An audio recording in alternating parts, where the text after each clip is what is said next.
Movie की story the lion king के बाद की है। उस फिल्म में हमने देखा कि मुफासा को उसके भाई स्कार ने धोखे से मार दिया था, जिसके बाद उसने सिम्बा को जंगल से भगा दिया और वो खुद वहाँ का नया राजा बन गया। लेकिन फिर सिम्बा बड़ा होकर वापस लौटा और उसने स्कार को हराकर उसकी जगह ली। तब वो बना लायन किंग और सिम्बा की एक शेरनी दोस्त नाला उसकी रानी बन गई। मूवी के एंड में उन दोनों का एक बच्चा भी हो गया था और अब इस नई फिल्म में हमें पता चलता है कि सिम्बा का वो बच्चा असल में एक शेरनी है जिसका नाम है कियारा। पर अपना वंश और सत्ता को आगे बढ़ाने के लिए सिम्बा को एक शेर की जरूरत थी, इसीलिए वो दूसरा बच्चा पैदा करने का फैसला करता है। और फिर जब नाला प्रेग्नेंट हो जाती है तो वो जंगल से थोड़ा दूर एक हरे भरे इलाके में चली जाती है ताकि वो बिना किसी खतरे के अपने बच्चे को जन्म दे सके। फिर सिम्बा भी उस जगह पे जाने की तैयारी करता है और वो निकलने से पहले अपनी बेटी कियारा को अपने दो दोस्त टिमोन और पुम्बा के पास छोड़ देता है। सिम्बा के जाने के बाद कियारा टिमोन और पुम्बा से मिलने रफीकी वहां आता है, जो कि एक अलग प्रजाति का बंदर था और वो सिम्बा के पिता मुफासा का दोस्त था। कियारा को अपने माँ बाप की बहुत याद आ रही थी और वो तूफानी बारिश देखकर काफी डर रही थी। इसीलिए कियारा का दिल बहलाने और उसकी हिम्मत बढ़ाने के लिए रफीकी उसे उसके दादा मुफासा की कहानी सुनाना शुरू करता है। बहुत साल पहले मुफासा एक छोटे और मामूली शेर परिवार का बच्चा था और वो अपने पिता मसीगो और माँ अफिया के साथ दूसरे किसी जंगल में रहता था जहाँ खाने पीने की बहुत कमी थी। फिर एक बार उस जगह पे काफी लंबे समय तक बारिश नहीं आती, जिससे वहाँ अकाल और सूखा पड़ जाता है। इसलिए मसीगो और अफिया अपने बेटे को लेकर उस जंगल को छोड़ने का फैसला करते हैं और वो मिलेले नाम की एक जगह पे जाने का सोचते हैं। मिलेले एक ऐसा जंगल था जो कि स्वर्ग की तरह था। वहाँ खाना पानी और किसी चीज की कोई कमी नहीं थी, लेकिन आज तक उस जगह को किसी ने देखा नहीं था। इसकी वजह से कई लोग उसे सिर्फ एक कल्पना या सपना समझते थे। फिर जब मुफासा अपने माँ बाप के साथ मिलेले जाने के लिए तैयार होता है, तभी उनके जंगल में अचानक बारिश आने लगती है, जिससे सब जानवर बहुत खुश हो जाते हैं। पर कुछ ही देर में वो पानी काफी बढ़ जाता है और इससे जंगल में बाढ़ आ जाती है, जिसमें सभी जानवर डूब जाते हैं। और तब मुफासा अपने माँ बाप से अलग होकर एक नदी में बहते हुए दूसरे जंगल में पहुंच जाता है, जहां उस पे कुछ मगरमच्छ हमला कर देते हैं। तब टाका नाम का एक शेर का बच्चा वहां आकर मुफासा को पानी से बाहर निकालता है और उसकी जान बचा लेता है। फिर टाका की माँ एशे मुफासा से मिलती है और वो उसे अपने साथ रखने को तैयार हो जाती है, लेकिन उसका पति ओबासी इससे बहुत नाराज होता है क्योंकि वो एक खानदानी शाही शेर था जो कि किसी आवारा बच्चे को अपनी टोली में शामिल नहीं करना चाहता था। तब मुफासा उसे बोलता है कि वो काफी तेज शेर है और वो उनके बहुत काम आएगा। इसीलिए ओबासी उसे अपने बेटे टाका के साथ रेस लगाने बोलता है, जिसे जीतने पर ही वो मुफासा को अपने दल में रखने वाला था, नहीं तो वो उसे खा जाने वाला था। फिर वो दोनों दौड़ना चालू करते हैं। हालांकि मुफासा इस काम में बहुत तेज था, लेकिन वो कुछ दिनों से बहुत भूखा और थका हुआ था, इसीलिए वो हारने लगता है। तब टाका जानबूझकर खुद पीछे रहकर मुफासा को जिता देता है, क्योंकि उसे एक भाई की जरूरत थी। उस रेस को जीतने की वजह से ओबासी मुफासा को अपने ग्रुप में शामिल कर लेता है, लेकिन वो उसके साथ काफी भेदभाव करता है और सिर्फ टाका से ही प्यार करता है। पर एशे ने मुफासा को अपना बेटा मान लिया था और वो उसे अपने साथ रखकर सब कुछ सिखाती है। धीरे धीरे टाका और मुफासा बड़े हो जाते हैं और वो बिल्कुल सगे भाई की तरह रहते हैं। मुफासा अब बहुत ज्यादा होशियार और ताकतवर बन चुका था, लेकिन टाका एक शाही शेर होने के बावजूद भी काफी कमजोर और डरपोक रह जाता है, जिसे देखकर ओबासी को मुफासा से बहुत जलन होती है। फिर एक दिन जब एशे और मुफासा शिकार करने जाते हैं, तब उन पे दो सफेद शेर हमला कर देते हैं। वो दोनों शेर एक ऐसे झुंड का हिस्सा थे जिसमें सभी लायन व्हाइट कलर के थे। ये सब सफेद शेर अलग अलग ग्रुप से आए थे और क्योंकि ये दिखने में बाकियों से अलग थे, इसीलिए इनके कबीले वालों ने इन्हें निकाल दिया, जिसकी वजह से इन सफेद शेरों ने अपनी एक अलग टोली बना ली और उनका राजा बन गया कीरोस, जो कि बहुत शक्तिशाली था। इन शेरों को अपने झुंड से बेदखल किए जाने से उनके दिलों में नफरत भर गई थी और वो साथ मिलकर सबको परेशान करते थे। फिलहाल जिन दो सफेद शेरों ने मुफासा और एशे पे हमला किया था, उनमें से एक कीरोस का बेटा था जिससे मुफासा लड़के उसे मार देता है और एशे की जान बचा लेता है। इस सब के दौरान टाका भी वहीं मौजूद था, लेकिन वो डर के मारे कुछ कर नहीं पाया। इधर ओबासी मुफासा के इस काम की वजह से उसका शुक्रिया अदा करता है, पर खतरा अभी टला नहीं था। दूसरी तरफ जब कीरोस को ये पता चलता है कि किसी ने उसके बेटे को मार दिया है, तो वो बदला लेने की तैयारी करता है और वो ओबासी के पूरे ग्रुप को मारने का फैसला करता है। उधर मुफासा इस खतरे को भांप लेता है और उनका एक खबरी ये बताता है कि कीरोस अपनी फौज लेकर उन पे हमला करने आ रहा है। उन सफेद शेरों की तादाद इन पीले शेरों से ज्यादा थी, इसलिए इनका बचना मुश्किल था। तब ओबासी ये तय करता है कि वो अपने झुंड के साथ वहीं रुककर उनका मुकाबला करेगा और अपने वंश को बचाने के लिए टाका को कहीं और भेज देगा। फिर ओबासी और एशे मुफासा को भी अपने बेटे के साथ वहां से भगा देते हैं, ताकि अगर रास्ते में कोई परेशानी आए तो मुफासा टाका को बचा सके। इन दोनों के वहां से जाने के बाद कीरोस और उसके साथी उस जगह पे हमला करते हैं और ओबासी के पूरे ग्रुप को खत्म कर देते हैं। लेकिन उनका बदला अब भी पूरा नहीं हुआ था, क्योंकि कीरोस को ये मालूम था कि उसके बेटे को एक जवान शेर ने मारा है, जो कि बच के भाग गया है। कीरोस को ये लग रहा था कि वो शेर जरूर ओबासी का बेटा होगा, इसीलिए वो अपने साथियों के साथ उसे ढूंढना शुरू करता है।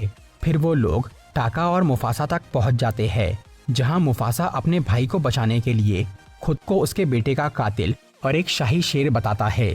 लेकिन कीरोस की बहनें उसे बोलती है कि टाका असल में शाही शेर है, इसलिए वो सब सफेद शेर ओबासी के आखिरी वारिस और मुफासा को मारने आगे बढ़ते हैं।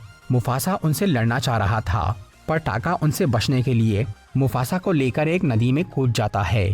पर इसके बावजूद भी कीरोस और उसके साथी उनका पीछा नहीं छोड़ते।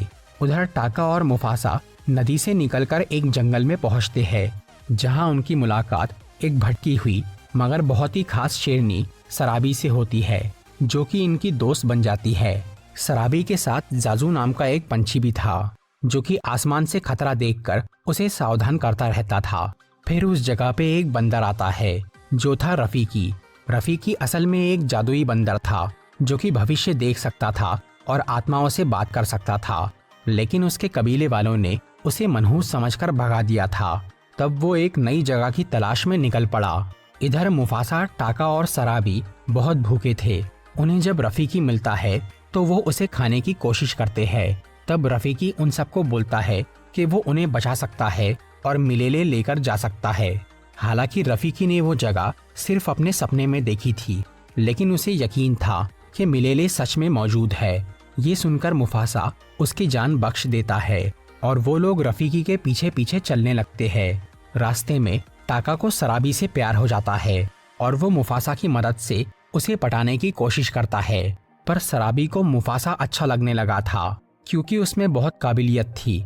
दूसरी तरफ कीरोस की टोली अब तक इन लोगों का पीछा कर रही थी और वो कुछ ही समय में मुफासा के ग्रुप तक पहुंच जाते हैं और उन पे हमला करने की कोशिश करते हैं। उस वक्त उस जगह से बहुत सारे हाथी गुजर रहे थे, जिनसे मुफासा मदद मांगता है, लेकिन वो लोग उसकी बात नहीं सुनते। तब सराबी एक मधुमक्खी के छत्ते को उन हाथियों के बीच में फेंक देती है, जिसकी वजह से उन हाथियों में भागदौड़ मच जाती है। तब कीरोस और उसके साथियों को पीछे हटना पड़ता है। इसी दौरान सराबी उन हाथियों के बीच में गिर जाती है और बेहोश हो जाती है। तब मुफासा वहां जाकर उसे हाथियों से अलग करता है और उसकी जान बचा लेता है। फिर बाद में वो सराबी को बोलता है कि टाका ने उसे बचाया, ताकि वो उसे पसंद करने लग जाए। इसके बाद वो सब आगे बढ़ते हैं और एक बर्फीले पहाड़ पे पहुंचते हैं, जहां बर्फ में उनके पंजों के निशान छपने लग गए थे। इससे दुश्मन उन्हें ढूंढ सकते थे। तब मुफासा जाजू को बोलता है कि वो अपने पंखों से उन निशानों पे बर्फ गिरा दे, ताकि कोई उन तक पहुंच ना सके। जाजू बिल्कुल वैसा ही करता है, जिससे वो निशान गायब हो जाते हैं और कीरोस के ग्रुप वाले उस पहाड़ पे आने के बावजूद भी मुफासा और उसके साथियों को ढूंढ नहीं पाते। इस सब के बीच में सराबी ये समझ जाती है कि उसकी जान किसने बचाई थी और वो मुफासा के हुनर और अच्छाई को देखते हुए उसे अपने प्यार का इजहार करती है। तब मुफासा भी उसे प्यार करने लग जाता है। उधर टाका ये सब देख लेता है और उसे इससे बहुत जलन होती है। टाका को ये लग रहा था कि वो एक शाही शेर है और सराबी का प्यार उसे मिलना चाहिए, लेकिन मुफासा ने उसे धोखा दिया। जैसा कि उसके पिता ने कहा था कि वो आवारा शेर भरोसे के लायक नहीं है। तब टाका गुस्से में आकर मुफासा से बदला लेने का सोचता है और वो अकेला कीरोस के पास पहुंच जाता है, जहां वो उसे बताता है कि मुफासा ने ही उसके बेटे को मारा है और इसी की वजह से कीरोस ने ओबासी को मारा। इसीलिए टाका ये मान लेता है कि मुफासा ही उसके परिवार की मौत का जिम्मेदार है। टाका यहाँ कीरोस से हाथ मिला लेता है और उसे बोलता है कि रफीकी उन सबको मिलेले लेकर जा रहा है, इसीलिए कीरोस भी अपनी फौज के साथ वहां आ जाए और मुफासा को मार दे। फिर टाका अपने साथियों के पास लौट जाता है और वो लोग उस पहाड़ से निकल जाते हैं। जाजू अब भी उनके कदमों के निशान मिटा रहा था, लेकिन अब टाका रास्ते में नए तरह के निशान बनाने लग जाता है ताकि वो सफेद शेर उन लोगों के पीछे पीछे आए। फिर मुफासा का ग्रुप अगले दिन मिलेले पहुंच जाता है, जो कि एक बहुत ही हरा भरा खूबसूरत जंगल था और खाने पीने की चीजों से भरा पड़ा था। तभी उस जगह पे कीरोस भी अपने झुंड के साथ आ जाता है और मुफासा को बोलता है कि उसके भाई ने ही उन्हें यहाँ आने में मदद की है। मुफासा को इस बात पे यकीन नहीं होता, पर टाका उसे बोलता है कि उसने उसकी किस्मत छीनी है, जिसके बदले में उसने सफेद शेरों से हाथ मिला लिया। कीरोस वहाँ मुफासा को मार के मिलेले पे राज करने वाला था और क्योंकि वो बहुत जालिम था, इसलिए सब जानवर उससे डर जाते हैं। तब मुफासा उन्हें समझाता है कि अगर सब जानवर साथ मिलकर लड़े तो वो उन बुरे शेरों को वहां से भगा सकते हैं। वो लोग ये बात मान जाते हैं और फिर वहां एक जंग शुरू होती है, जिसमें एक तरफ कीरोस के साथी और बाकी जानवर लड़ रहे थे और दूसरी तरफ मुफासा और कीरोस का मुकाबला होता है। वो दोनों लड़ते लड़ते एक जमीनी गुफा में पहुंच जाते हैं, जहां उनकी काफी देर तक लड़ाई होती है। आखिर में कीरोस ज्यादा ताकतवर साबित होता है और वो मुफासा को जान से मारने की कोशिश करता है। तभी टाका को अपनी गलती का एहसास होता है और वो बीच में जाकर मुफासा को बचा लेता है। इससे उसके चेहरे पर एक स्कार यानी चोट आ जाती है।